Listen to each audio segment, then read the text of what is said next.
कई बार ऐसा होता है कि हमारा भाग्य तो प्रबल होता है, लेकिन हमारी ही गलतियों के कारण हम सब कुछ खो देते हैं। जी हाँ, व्यक्ति यदि अपने आसपास के माहौल पर भी ध्यान से एक नज़र डाले तो वह जीवन में काफ़ी तरक्की कर सकता है। उदाहरण के लिए, यदि आप केवल अपने घर के मेन गेट को ही सही कर लें तो आप मनचाही सफलता प्राप्त कर सकते हैं। घर के मेन गेट पर ध्यान रखें इन बातों का।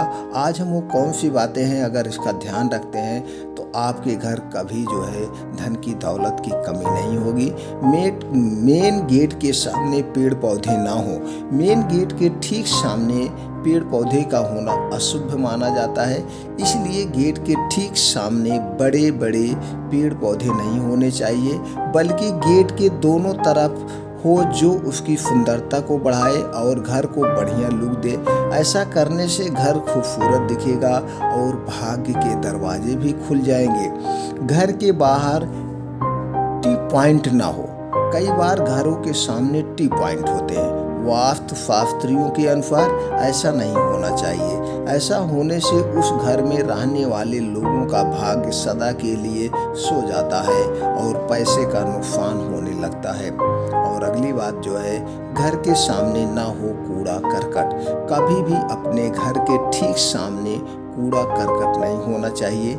ऐसा करने से घर में वास्तु दोष आता है। ऐसे घर में रहने वाले लोगों का स्वास्थ्य ठीक नहीं रहता है और बीमारियों के चलते वह कंगाल हो जाते हैं। अगली बात जो है, घर के सामने ना हो मंदिर, ना मस्जिद और ना धार्मिक स्थान। यूँ तो कई लोगों का मानना है कि घर के ठीक सामने मंदिर या अन्य कोई धार्मिक स्थान होना चाहिए। वास्तु के अनुसार ऐसा होने से उस घर में रहने वाले लोगों पर अशुभ प्रभाव पड़ता है। वह अक्सर संकटों से घिरे रहते हैं और परिवार पर सदैव कोई ना कोई परेशानी आती रहती है।